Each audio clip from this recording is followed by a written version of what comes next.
Thank you to Greg and Rob for having me. I really appreciate the opportunity to come and talk to you. And I really thank Ruth as well, who's somewhere down the back, because she brought up some issues that hopefully I will bring out as well today. And one of those was around having a prophetic voice in society. And also I'd like to thank Scott, yes, for his wonderful talk, which actually is like a little PhD in there. There's so many things that we could pull out of that.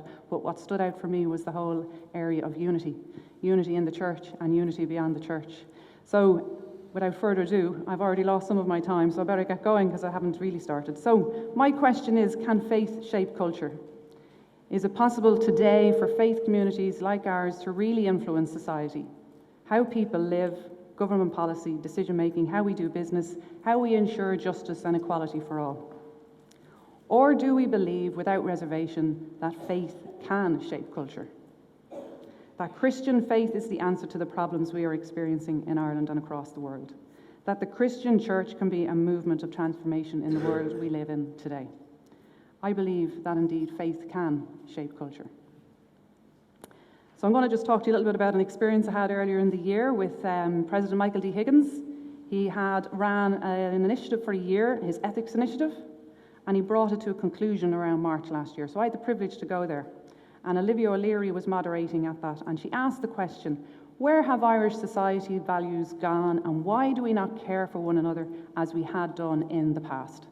As top academics and leaders debated where we had gone wrong as a society, the day unfolded and I realised I was part of a God moment. The President's vision was to pursue a reflection on ethics that might have the result of bringing about a change in public consciousness and become a catalyst for change, to explore values to enable us to build a sustainable social economy and a society which is profoundly ethical and inclusive. Can faith shape culture? People present came to acknowledge that the main reason for a lack of ethics and real values in Irish society was that consumerism and individuality had filled the gap that was created by what they perceived was the fall of the church and the role of religion. Ireland had become, and these are their words, too secularised and a less caring society. Words that came from that room were words of where is mercy, where is compassion, where is dignity, empathy, respect, and care in Irish society today? A question emerged: was it time for Irish people to have an adult relationship with God and with religion? It poses an exciting opportunity and challenge for us as the people of God in today's world. The Christian faith has a significant, if not critical, role to play in Irish society and the world, to re-establish the values and assumptions that can transform society. This is a moment when we can go back, and I think we should go back and start thinking about this. The world we live in is broken, it's unjust, unequal, and poverty and suffering still prevail beyond what it should be. It is universally agreed that poverty is not acceptable. Injustice in how we govern, live, legislate, structure our society's services results in too many people not having the same opportunities as others and prevents people from escaping the poverty trap. The poverty trap, a trap of loss of dignity, self-worth, respect, cripples people, holds people in places of darkness and despair in the midst of other forms of poverty. 1 in 8 children in Ireland are experiencing material deprivation on a daily basis. 4 children are living in poverty according to UNICEF, and we have a homelessness emergency in Ireland at the moment. We're living in a world where over 1 billion people are considered to be living in poverty, and where 20% of the world's population hold 90% of the world's wealth. Where is justice? Where is equality? There are 60 million refugees in the world today, the highest level since World War II. And approximately 1.2 million children are trafficked every year. Every year, the same population of Dublin, children are trafficked every year. The world is very broken. Do we believe that Jesus is in the business of transformation? Do we believe that he's demonstrating his love for all his creation, especially the poor and marginalised, and that he can work through the church to bring about transformation in people's lives, in communities and in the world? How do we do this? And thanks to Ruth for highlighting this. I think it's time that we reclaimed and we recaptured and we reinvigorate the prophetic voice of the church. It's time to start speaking into some of the issues that our politicians and our academics and our business people are really struggling with. Tearfund Ireland works in both the Christian dynamic of the environment that we work in and we work in the non-Christian. The problems are common to all of us, and actually the values that we seek are common to all of us.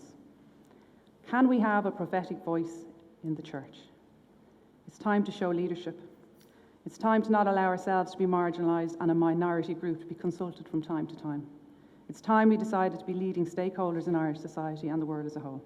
Let's speak into the politics, the economics, the social issues that need challenging. Here are 2 examples of a prophetic voice. As Christians, the No Child Taken campaign.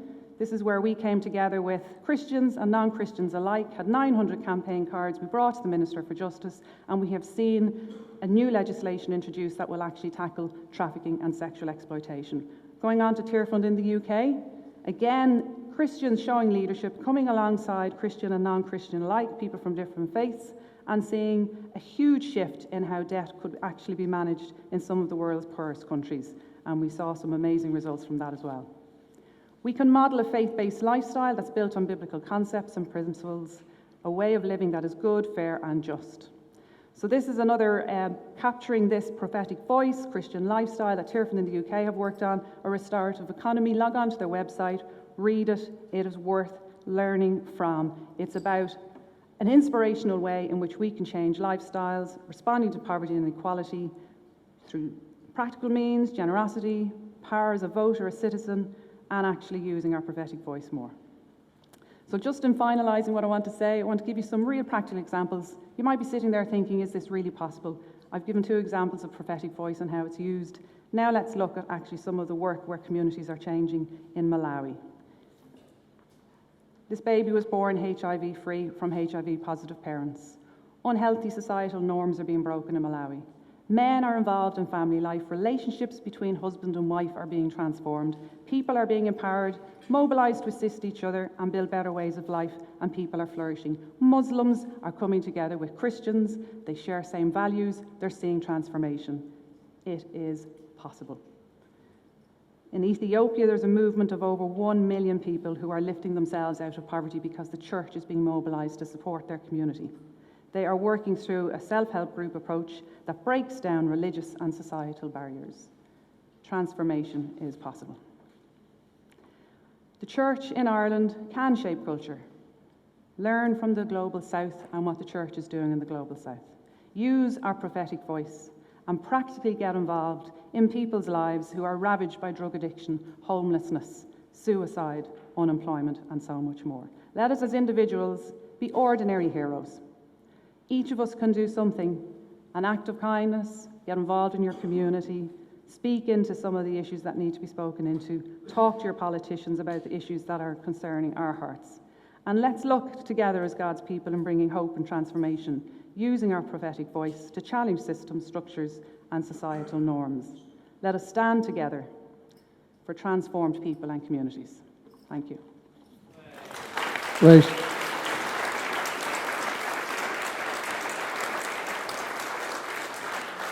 Thank you so much, Sharon. Such a great example of unity and this passion for us at Rubicon to move from this idea of discussion into action. We're going to take some more action now and have a coffee break. There is tea and coffee at the back and some wonderful scones. And just before you have them, Ado from our church, along with Daniel and others, have prepared all the tea and coffee and the bakes and tray bakes and everything today. So you can give them a round of applause, please.